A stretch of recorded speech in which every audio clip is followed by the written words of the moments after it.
Welcome to The Rock. We hope what you watch today inspires you, and we'd love to hear your questions and comments via Twitter at The Rock of York. You can also find us on Facebook or contact us through the website at www.rockofyork.co.uk. In the meantime, let's crack on.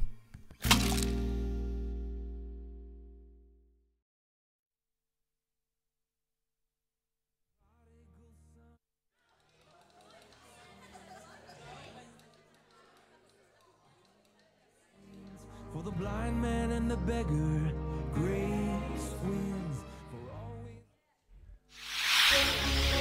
Wake up. Everyone is looking for a convincing story that gives them a sense of purpose. We have one. People are precious. Your life counts. You can thrive. When we know who we are, we know what to do. We believe in new beginnings and second chances, in a joy that overcomes, in a love that endures. We are participating in the restoration of all things.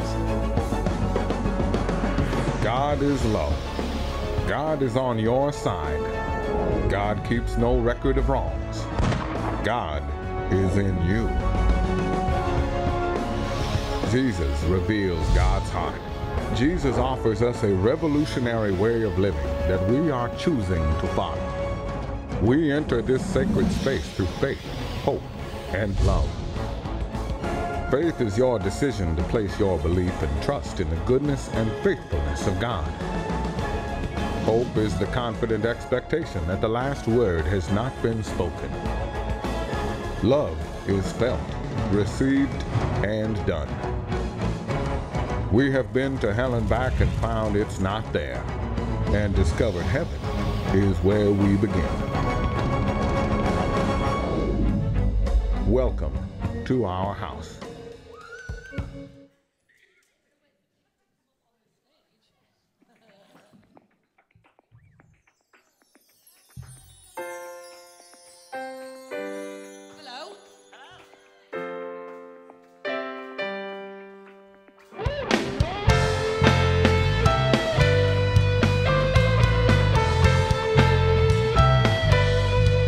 It's okay. This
it is furious.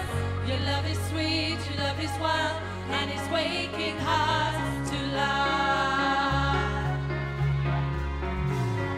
Your love is deep, your love is wide, and it covers us.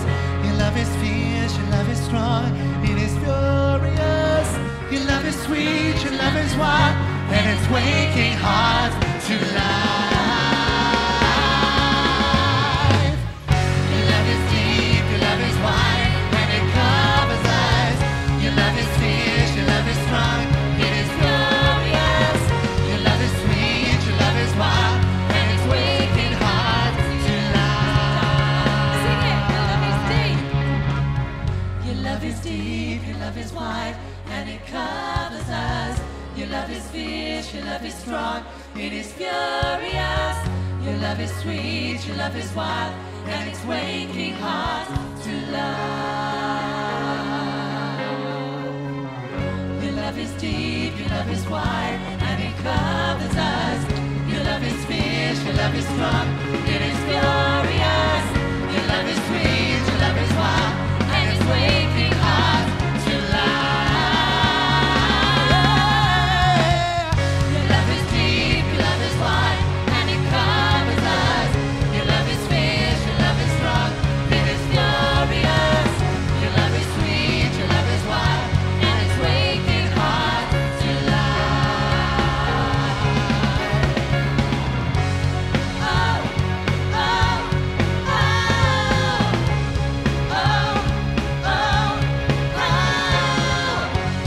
oh, oh, waking hearts to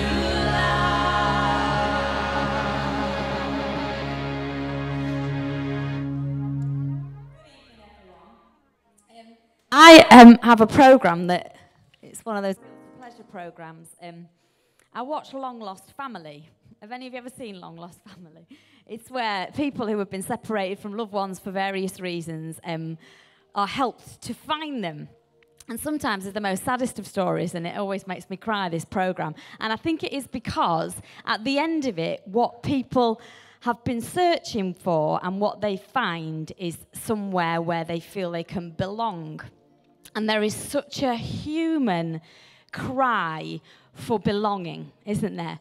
And such a human conflict around how we feel about where we belong. And I was just remembering, as I was thinking about this today, the clip in Toy Story where Woody goes on a journey to work out who he is and who he belongs to. And long story short, he discovers partway in the story that on the bottom of his foot is the name Andy, who he belongs to. And I just looked across, and little George tonight is dressed as Woody. And what I've realised this week, and some of the things I'm wrestling with, is I am struggling in some areas to belong. And I know that's not just me. I know we all feel that.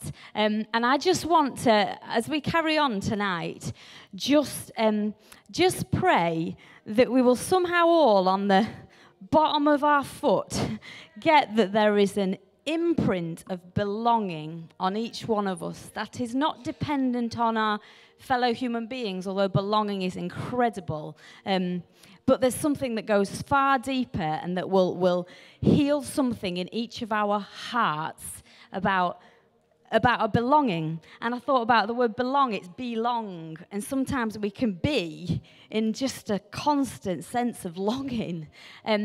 But in the most positive sense, let's trust that tonight we can find somehow to rest in a belonging to a Father and a belonging to one another. And I just want to pray tonight that something supernatural will touch each of our spirits as we're open to it, and that we'll know we belong. And I pray that for you tonight. And as we keep singing, let's believe for that for each other, shall we? Yeah? Okay. Have a good night.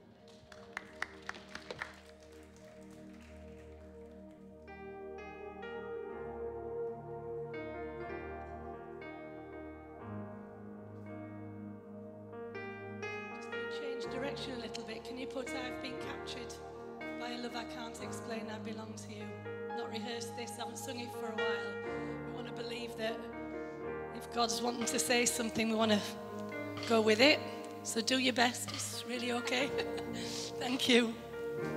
Have we got it yet?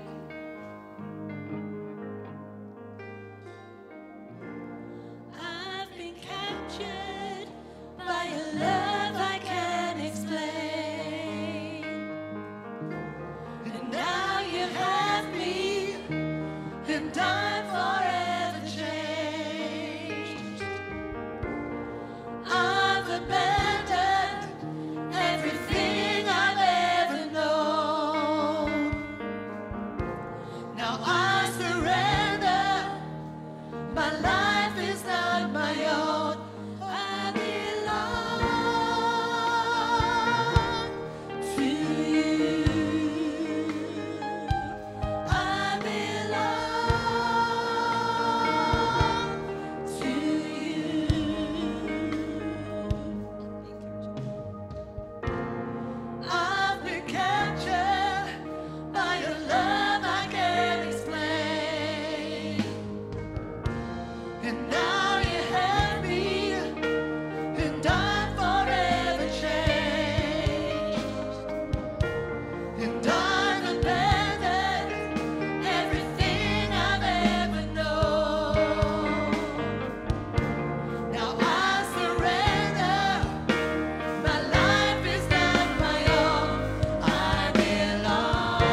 the notices and then...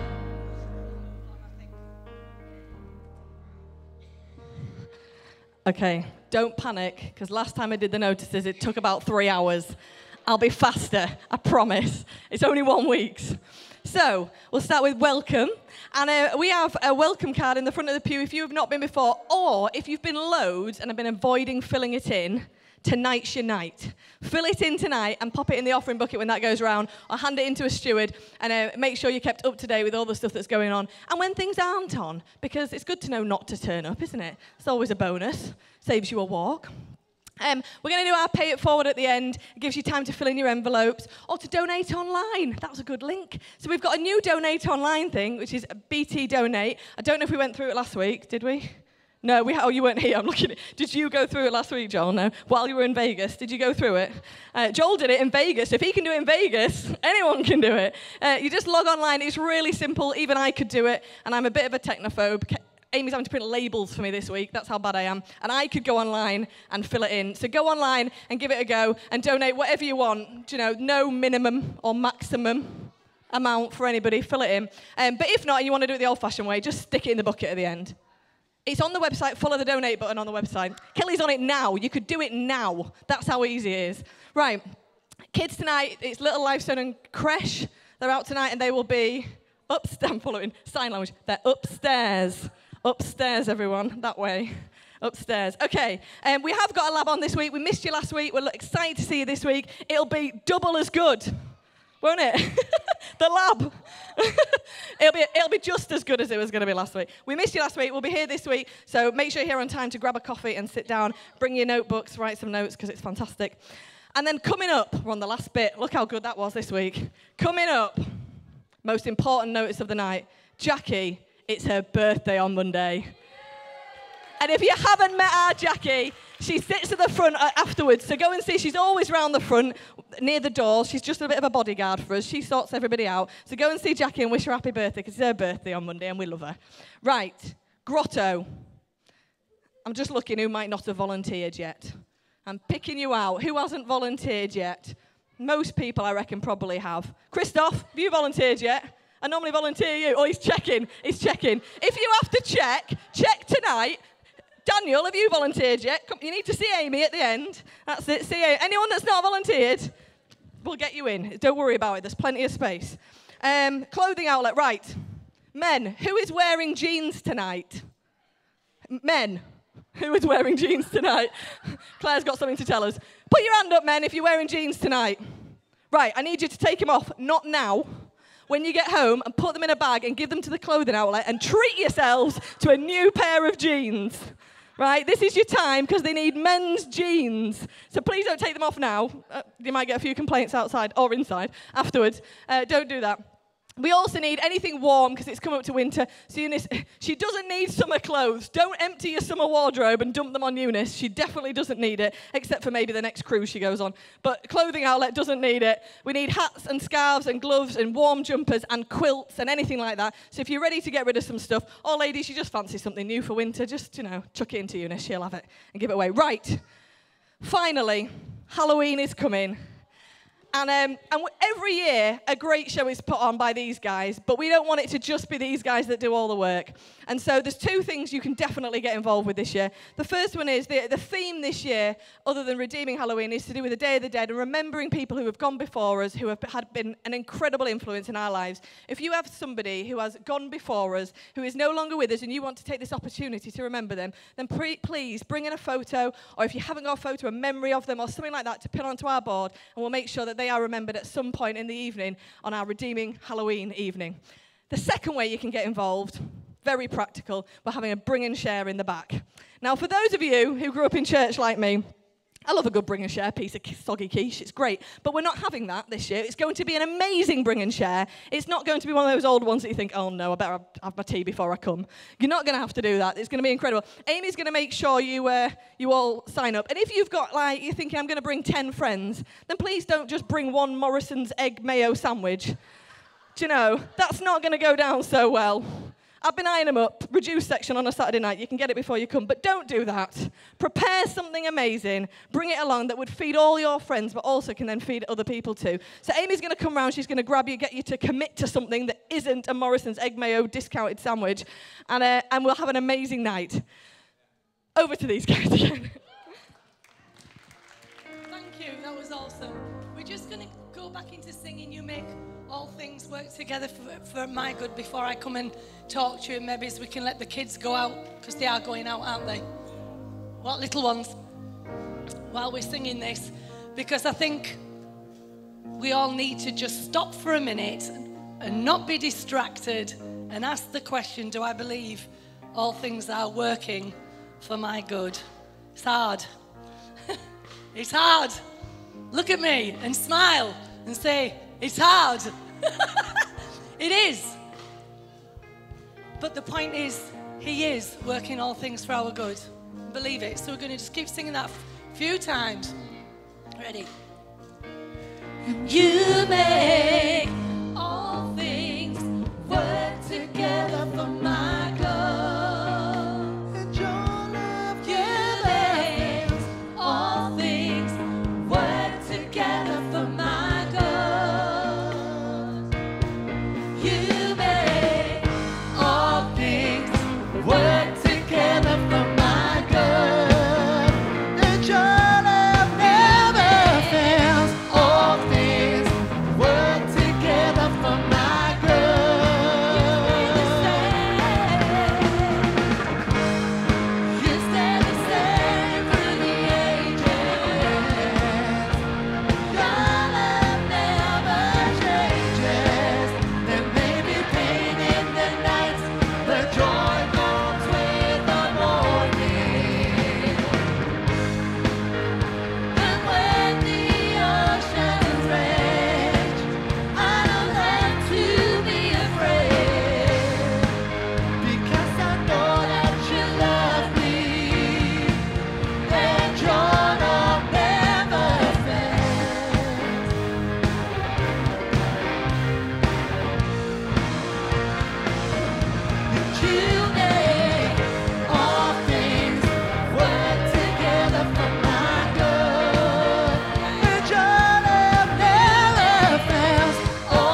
All right now. Thank you.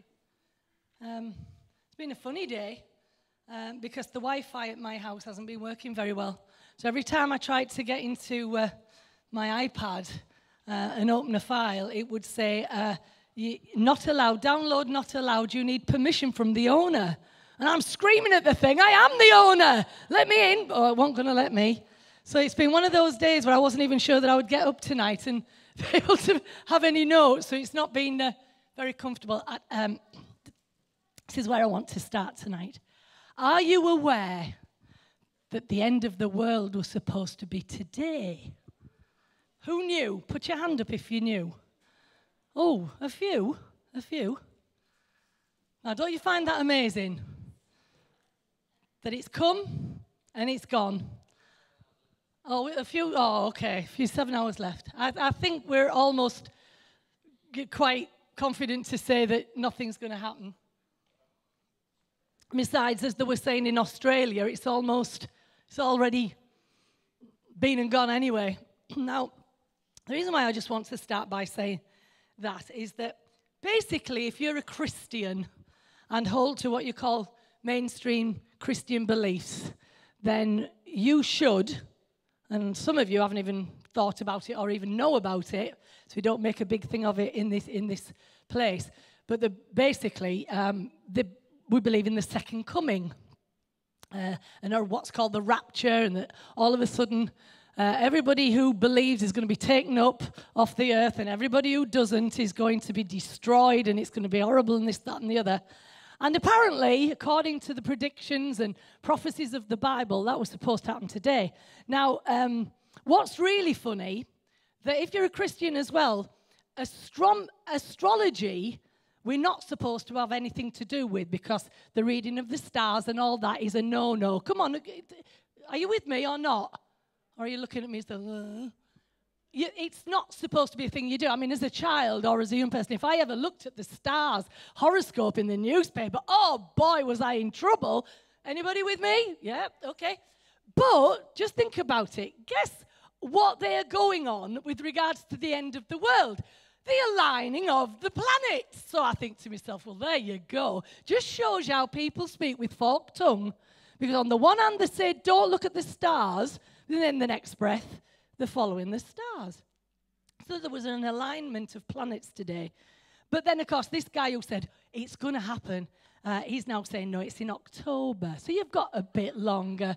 So anyway, now, why have I said that? Is because there are certain interpretations that organizations, whatever word you want to use, come to, and it can be incredibly confusing. And that's why we have the lab on a Wednesday night, because we try to tackle this stuff.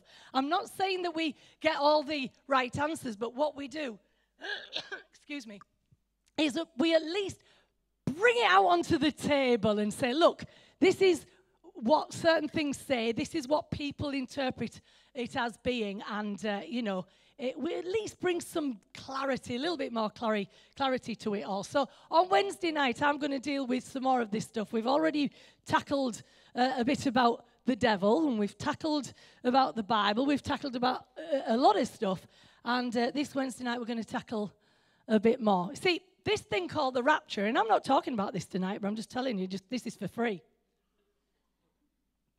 This thing called the rapture and this thing called the second coming. Second coming is not mentioned in the Bible once. Where has it come from? It came from a guy in the rapture called J.R.N. Darby, and it was in the early 1900s that he suddenly came up with this idea, and since then this theory has been widely used. And what does it do? It terrifies people. Absolutely terrifies people. But we've just been singing, Your Love Never Fails. Now just think about that for 1 minute. If that's the truth, what does it serve destroying an incredible creation? I don't get it. I can understand there being a separation of what you might call the good and the bad. But why destroy a world that's pretty awesome without the people who mess it up? And yet it's all going to burn with fire and brimstone, and it's all really doomsday stuff. You think, that doesn't sound such a good idea to me. And then we pin that on this God who we say loves us with an everlasting love. And then somehow in the background we're holding on to this idea of destruction. And do you get me? We've got to be honest with ourselves. What is it that we really believe about the one who we say loves us with an everlasting love? Do you agree? And I think that's what we're doing on a Wednesday night. So I am going to sort of talk about that a bit more. Not the rapture per se, but actually I'll tell you it's going to be about the lake of fire. I'm going to get into that. It's going to be fun. Really fun. Okay. I really felt tonight, as we've been singing about, all things work together for my good. I can get really, really nervous because sometimes I know the things that we say don't always line up with what we're experiencing. And that can be uncomfortable. And I know faith takes us beyond that uncomfortableness, but it doesn't get rid of almost a contradiction at times. If I might just be honest, there are things that are happening in our lives that we think, this is what my experience is supposed to be, but that's not what's happening. Now, am I right? Are you with me? And I don't want to be foolish. I want to be faithful, and I want to give hope and encouragement, but I think there's times when we have actually swallowed a doctrine that's not really very helpful. It's almost like, most of you would agree that when you look on the TV and you watch the prosperity preachers who are telling you that basically you should be rich and there should be never a problem, you should never not have enough money, you think to yourself, that can't be right when half the world is starving. Just can't be right. And it just doesn't sit well, does it? And so you'd say there's something not quite right with that. So you look to find what is the truth amongst it all. And I think sometimes that I want to be very sensitive when we talk about things like suffering. When people are suffering, we say, you shouldn't be suffering because God is for you. But people suffer. People are suffering. You've only seen over the world over these last few weeks that the floods, the earthquakes, and of course, that's what people look at and say, this is it. The end of the world is coming because these things are happening. No, we've got such things as hurricanes and stuff that's out of our control, and yet we pin it down. This is God, this is God. No, but people are suffering, and we've got to be very sensitive when we start then talking about things. Now, I felt that I wanted to give a bit of a modern-day parable because Jesus used to use stories when he spoke to people around him, and I think at times he used these stories possibly because they were true. I'd like to think that when he sat down and he says there was a certain farmer, I like to think that when the story started to unfold, people said, that's him up there, old Joe whatever. And they began to be able to put together the piece, the story, and from it take from it what would touch their heart and bring some truth into their hearts. Now, over this last few weeks, I could tell you a modern parable about a certain mother and a certain child over in that corner, and they're not aware I'm talking about them. And I could tell you a story that would open up your eyes, and you could learn something from that parable and that story. And there's another story that I want to tell tonight, and it's about a certain landlord and certain tenants. And they happen to be mine. And the parable I'm going to tell you is true. And in it, and it's not these two. No, it's not these two.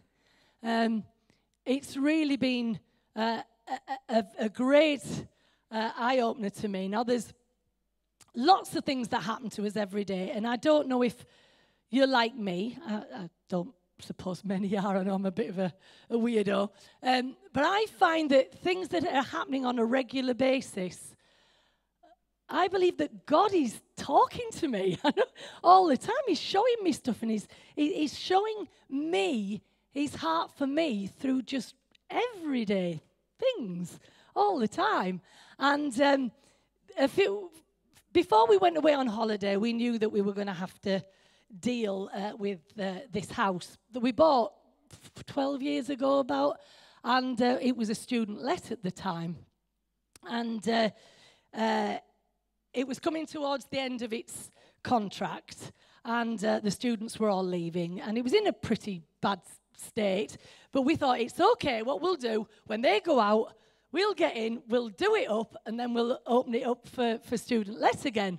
And that didn't happen because we had a situation where a family came into the church, and they were in real need, and they didn't have much money, and they didn't have much possessions. They'd come out of a situation that was pretty dire, and they heard that we had this place, and they said, can we look at it? And because their family was big, this is a 3-story house, it was perfect for them. And we said, oh, but it's pretty bad, it's manky. And they said, no, it's really okay. And they said, you know, what's the rent? I said, well, in the present conditions that it is, the rent's low. Oh, that's great. But we haven't got any bond. And, oh, well, that's all right. We want to help you. And so we actually, out of a kindness, gave the house to this family. And they were in it for quite a long time.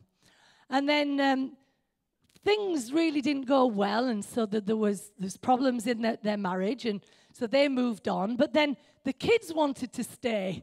But then the kids weren't doing very well financially. They didn't have jobs. There was problems. So we didn't often get our rent, and there was, you know, issues to deal with there. But we just thought we'd being kind and wanted to help. And then it goes on, and some people moved, extra people moved in, but they wouldn't pay rent because they said the place is so filthy, we're not going to pay rent for a place that's filthy. And we're saying, yes, but the rent is right down there because it's really not very good. And it's not filthy because we've made it filthy. It's filthy because that's how you've chosen. Oh, I know this sounds awful, doesn't it? But I'm just trying to give you a bit of a backstory. And so we're in this situation where finally we had to say, oh, we've got to do something here. We really have. And so we decided to end the contract. And everybody's gone now, and we're left with this place. So when we got back from holiday, we had to face it. And I am not kidding you. We walked through the door, and it really was terrible. I mean, now these are not criticisms. I hope you hear me. All I'm trying to do is paint the picture. Because what I'm doing with this modern day parable is just maybe describe a mess and then apply it to your situation and think, oh, I wonder. This place, it was just shocking. And not only was it, obviously we had to clean it, but first of all we had to clear it because they'd left everything. And clothes that they'd left, and I just can't even begin to tell you what it was like. Rubbish, I don't think they've ever put rubbish out in the last however many years. Bag after bag after bag. And, of course, bags start to rot. And then where they've been stood, it's rotting the walls. And I hope you're getting a picture. It was really, really awful. And I had a bit of a bad feeling about it all because, of course, previously we'd been blamed that, oh, you know, the reason it's so bad is it's your fault. And we're saying, well, I didn't eat the pizza that's in the empty boxes that's in the middle of your lounge floor. Yeah? But it's the landlords that's the problem. Are you getting how silly it goes? And you get the picture that we start to blame. But what was nice, we got this lovely letter off one of the tenants who thanked us for all our years of kindness, and which just sounds lovely, doesn't it? It's great. Oh, thank you for being so understanding. And we were glad to do that because we felt it was a gift that we were being to these people. But then, of course, when we got there and we saw furniture in the middle of the backyard. There was even wardrobes on the kitchen roof. There's a flat roof kitchen at the back. I don't know how those wardrobes had got onto that roof, but somehow they'd found a way, all because they didn't know what to do with certain stuff. They just found a way of sort of pushing it out of the way. It was just unbelievable, and I know I just felt, oh, this is absolutely awful, because it's not my mess. But there's an issue here. It was my house. And if it's my house, I've got to own that mess. Are you with me? And I just feel right at this point I have to say to some of you, you're suffering so badly, not because you've made the mess. You might think somebody else is responsible. But the problem is it's your house. And sometimes things that are going on in you have been created by somebody else, but it's your house. So you can either say, that's it, I'm leaving it, I'm having nothing to do with this, or you say, I'm going to get down, I'm going to face this, I'm going to tackle it and get on and do it. Is this making sense? So we got in there. Now, what is absolutely incredible is it might have taken many years to get to that place.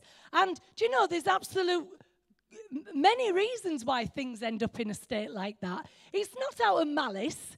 It's not out of nastiness. It's just it wasn't a priority. I think to myself, the young lads, they've been out, they've been doing what they're doing, and they come in, and then they watch telly, and they get on the Xbox, and they're doing all this. And all they can think about is the pizza, getting to bed, they get up on the morning, they go back out, and that's it. Is the malice there? No. But at the end of the day, we get this, what do you call it? Layer upon layer upon layer upon layer. And all of a sudden you realize it's absolutely overwhelming and you don't know where to start. I mean, there was a Monica cupboard. You know what a Monica cupboard is? Or Friends? The ones who are laughing, no. You open the door and you lean back because you expect it all to fall on you. I mean, literally right under the stairs, jam-packed right into the corner. It was unbelievable. And, it could have been left. Now, listen, when we talk like this and we talk about that house, this house, it can be left, It really can. And I don't want anybody in this place to, and I know we don't do it. We never stand up here and tell you must be certain things. We don't. We leave that to the Holy Spirit to deal with you in your heart. And the truth is, if you want to leave stuff, you can. Because I believe what we've been singing about your love never fails. You are okay just as you are. Now, some people find that really wrong to say, but I'm saying it now. You are okay as you are. The only problem is all those layers of things that have affected you and made your house what it is actually burying potential. That's the problem. It's okay, but for your sake, it's burying potential. See, I know that house is amazing, but you can't see it. You just can't see it at all. So until somebody gets in there, and I'll tell you what, just to cut quite a long story short, we'd only been in there 3 days, and already the difference was unbelievable. So I want to encourage you right from this point. Things that you sometimes don't want to face in your life because you think it's just too much. It might have taken years to get where you've got, but in 3 days, you might be able to turn it around. Now, isn't that wonderful news? Because some people say, when I was a child, this happened, and then this happened, and then this happened, and we've got 30 years of experience of all this accumulation of stuff. How can I ever put it right? The truth is, probably in 3 days, maybe it's 1 day, you can.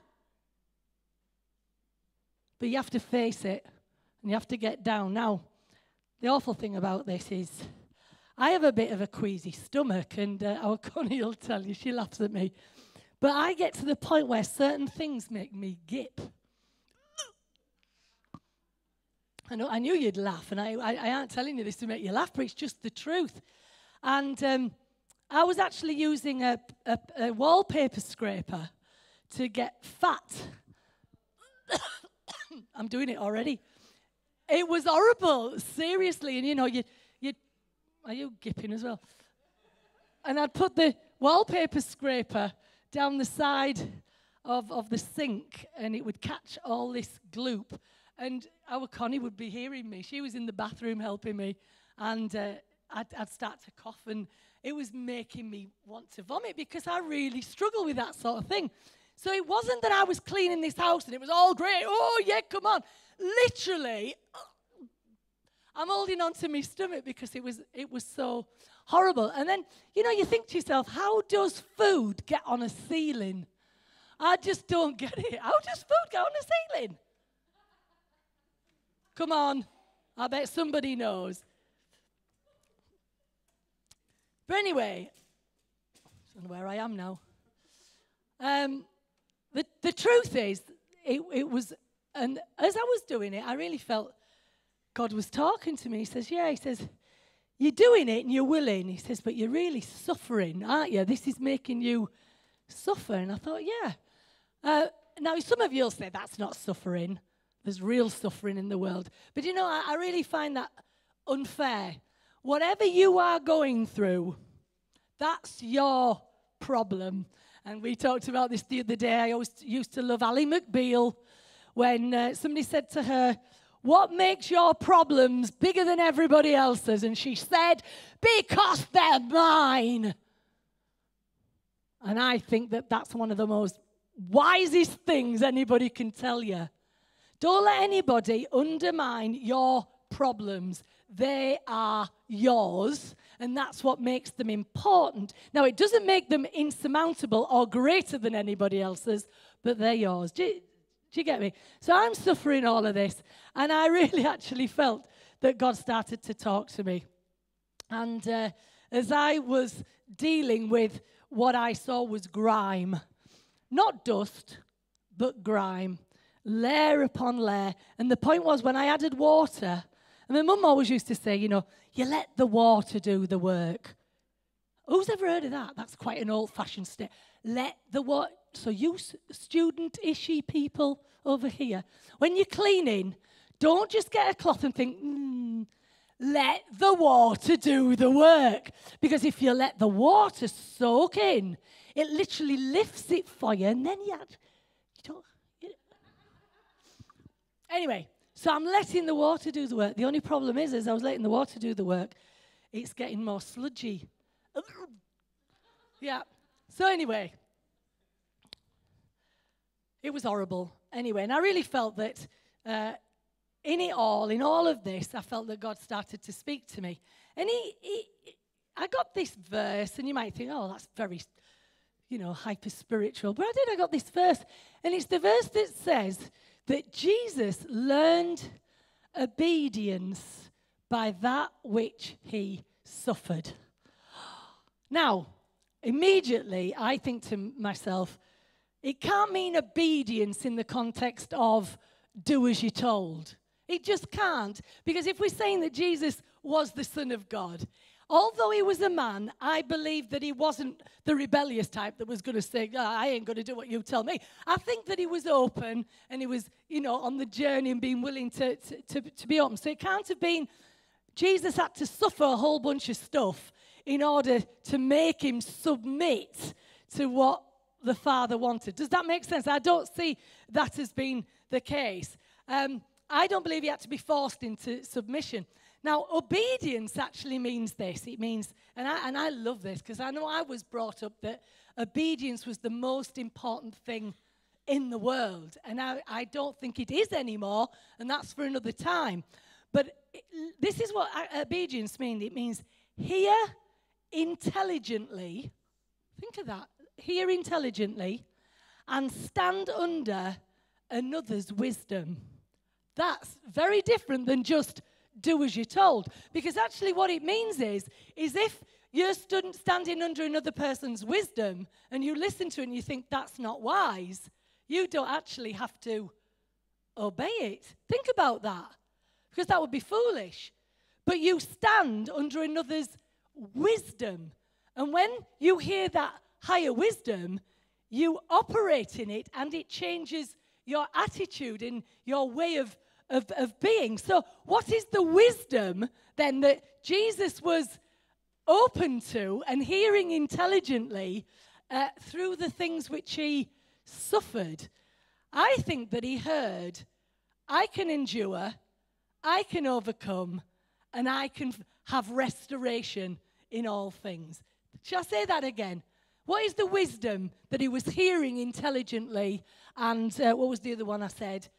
Standing under another's wisdom. It was he could endure, he could overcome, and there could be restoration. Why? Because he was involved. Right? Now, let me bring it back into this issue of this house this last week. What was it that I learned through that which I was suffering? I learned that I could endure, that I could overcome, and that there could be restoration. Why? Because I was involved. Can you say that about your situation that you're in?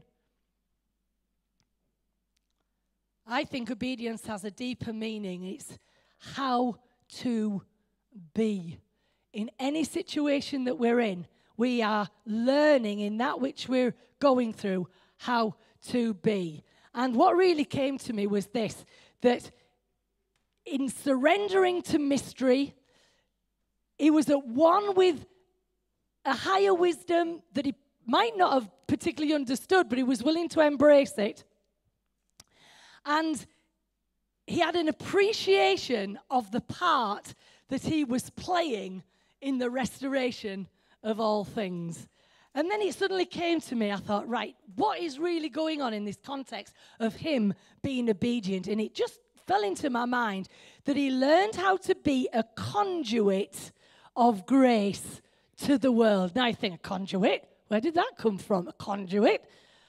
If you look it up, all it means is a channel for the conveying of water. Don't you think that's lovely? A channel for the conveying of water. He learned obedience. He learned to be a channel in whatever situation he was in order to convey grace to the world wherever he was. And I'm asking the question, when you're suffering, what is it that you're learning? I don't know. Some of us say, all I'm learning is that I don't like it.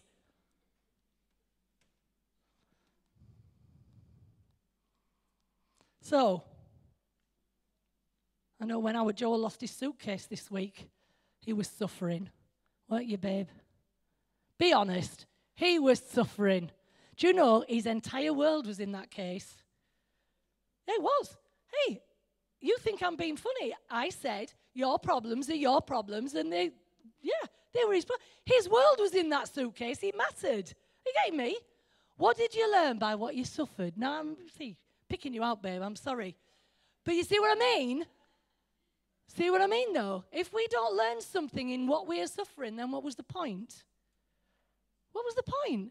I'm hoping you've learned something. I said to him, well, trust.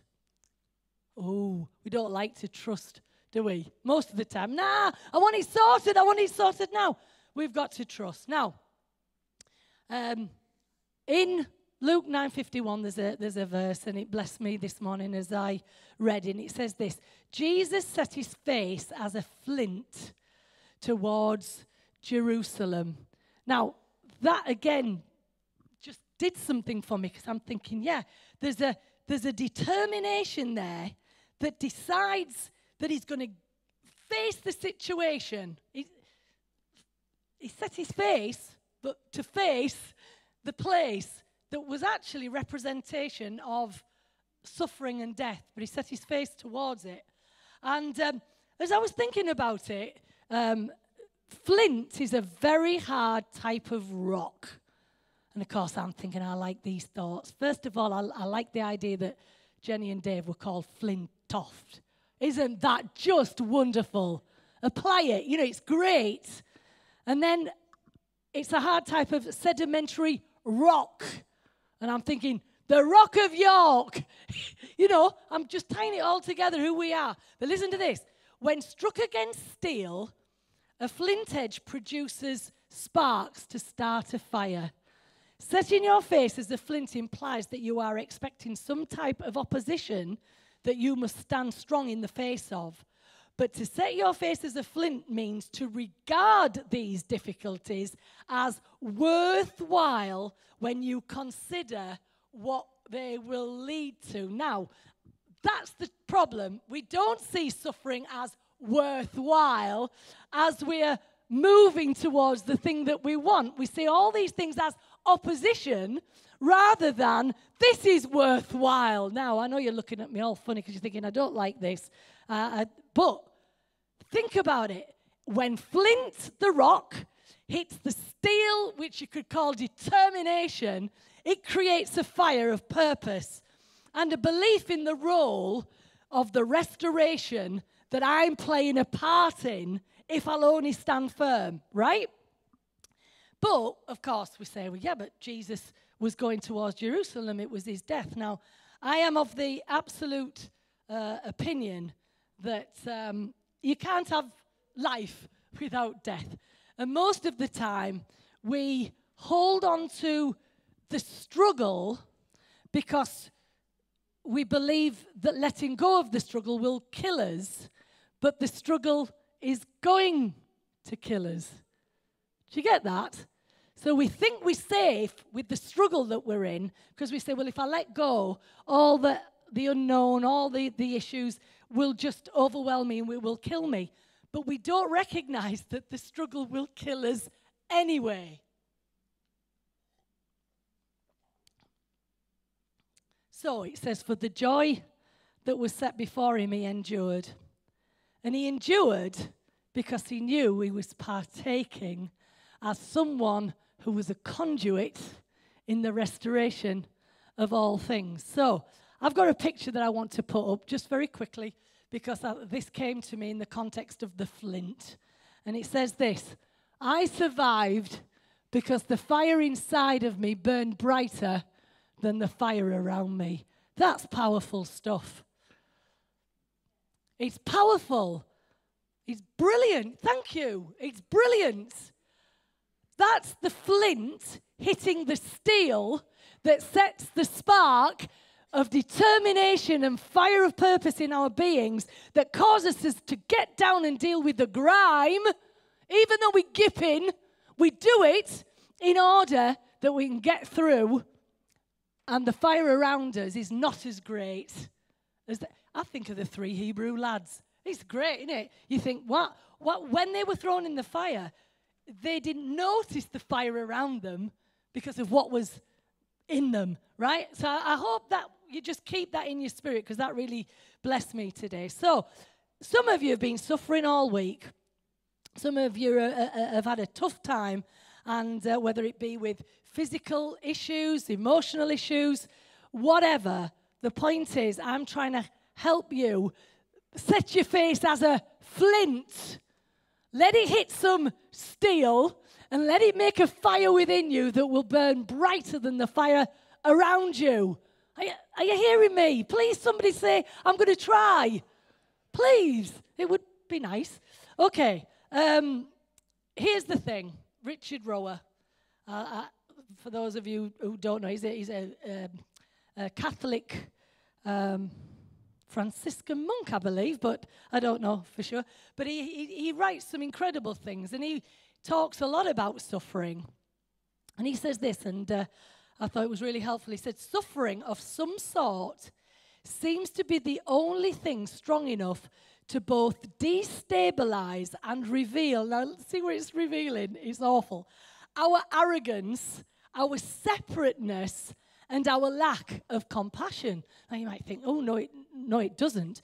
But if you put this in another way, we tend to suffer whenever we're not in control. When we can't control stuff, or when we think people are doing this or that, or the mess is somebody else's responsibility, or this shouldn't be happening to me, we suffer because we're not in control. Yet, what he goes on to say is suffering seems an effective way to get humans to learn to trust and give up control. Oh, heck. So you could almost say that I'm going to probably have to suffer far more the more I want to be in control.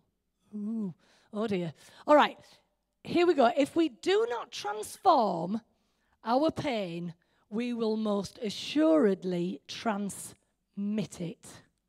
So if we don't take the suffering like Jesus did, he learned obedience, and we said it wasn't obedience being told what to do and not to do, but how to be a conduit of grace to the world, then instead of it being a sacred wound, it will become a bitter wound. Now, bitter wounds we have got to be safe from. Sacred wounds become a channel of grace to the world. So, I want to ask the question, am I learning to be a conduit of grace to the world by what I suffer? Ooh. And will I set my face as a flint and let a fire start that takes me all the way to the restoration of all things, redemption and resurrection? Has that made sense? I hope so. Now, I know it's a bit of a modern day parable, but I promise you, I didn't want to do that work in that house. I've got a bit of a bad back, so of course, on the floor, and you're up and down, and it's all hard work. And at the end of it, I realised, you know what? This is amazing. I said to Anthony at the end, I said, have you changed some light bulbs in here? And he said, no, why? Just the cleaning up of the grime changed the light within the house. Just getting rid of the rubbish changed the light in the house. Don't you think that's amazing? Now, as I said at the beginning, some of you might say, no big deal. I'm quite happy as I am. I've lived with all my stuff all this time. I can live with it a little bit longer. But remember what we said. It's not about whether you have to. It's whether your potential is being so buried, and it will ultimately cause you to suffer more because you will not be able to be that conduit of grace to the world. So I hope that's helpful. And I'm done. And I always think of the wounds of Jesus in his hands. He showed them, didn't he, to, was it Thomas? And he said, put your finger in there. And I think, I don't know whether Ant pinched it off somebody else or whether it was his own thought, but he talked about wounds with no pain because he was willing to have the wound touched. So that suffering that he had experienced at the hands of evil men who were so brutal in their treatment of him, after the event, he wasn't bitter. He was actually holding them as a sacred thing that says this means something. It means something. And there was no pain within it. So let our suffering teach us obedience. Teach us what we are, the part that we're playing in the restoration of things. Do you know, I helped restore that house. Some of you think, well, that's no big deal. To me, it's a wonderful thing because I'm only going to live once, and I am making sure that the stuff I am doing has got some significance. Isn't that amazing? Significance. Yeah? Now remember that dust often we think is insignificant. You know, if you let your dust build up for a week, it's not that important, is it? If you let it build up 2 weeks, you can start to write your name. If you build it up a couple of months, you see what I mean? It's not easy to wipe off then. You need water. Following me?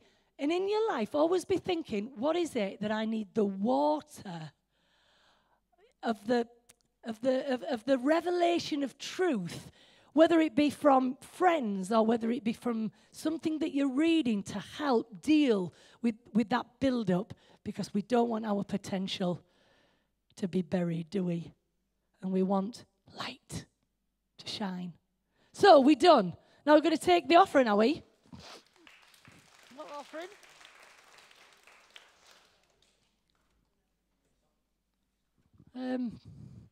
We're going to sing again. All things work together for my good. Like I say, I know it's hard when you're going through it, but can we try?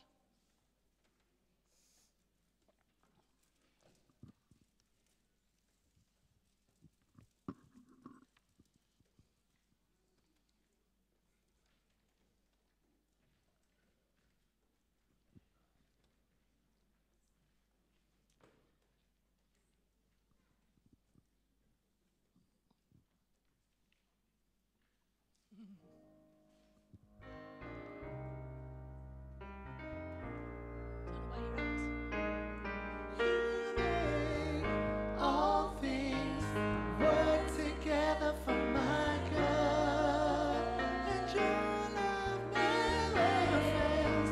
All things work together for my good, and you make all things work together for my good, and you make all things work together for my good. You stay the same through the ages. Your love never changes. There may be pain in the night, but joy comes with the morning. And when the ocean breaks, I don't have to be afraid, because I know that you love me, and your love never fails.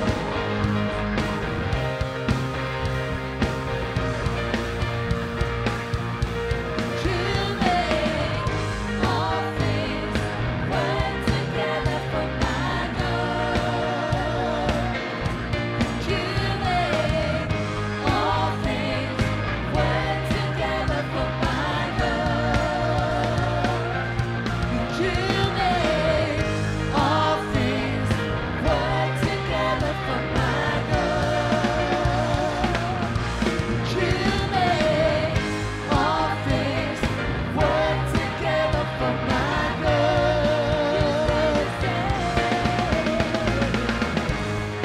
You stay the same through the ages. Your love never changes. There may be pain in the night, but joy comes with the morning. And when the ocean breaks, I don't have to be afraid, because I know that you love me, and your love never fails.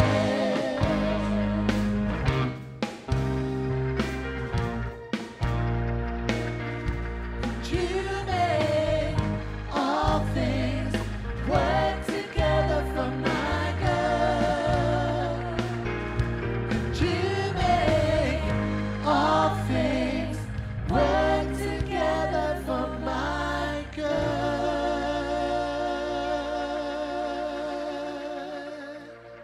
We're just grateful, God, that you dwell in us and you are able to make us be channels of grace to the world.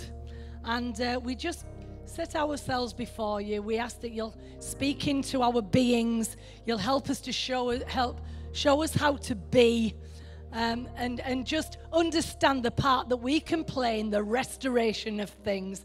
Let us not pull away from that flint and the steel that creates the spark that propels us towards our resurrection. We just set ourselves in this place as open and obedient. We'll listen intelligently, hear intelligently, and be willing to stand under someone else's wisdom. And we just declare that we are going to be people of restoration in this city, in our families, in our lives. And we're going to deal with it, and we're going to face things, and we're going to see resurrection life. We just say these things in the name of Jesus. Amen. Amen. Amen. Bless you all. Bless you.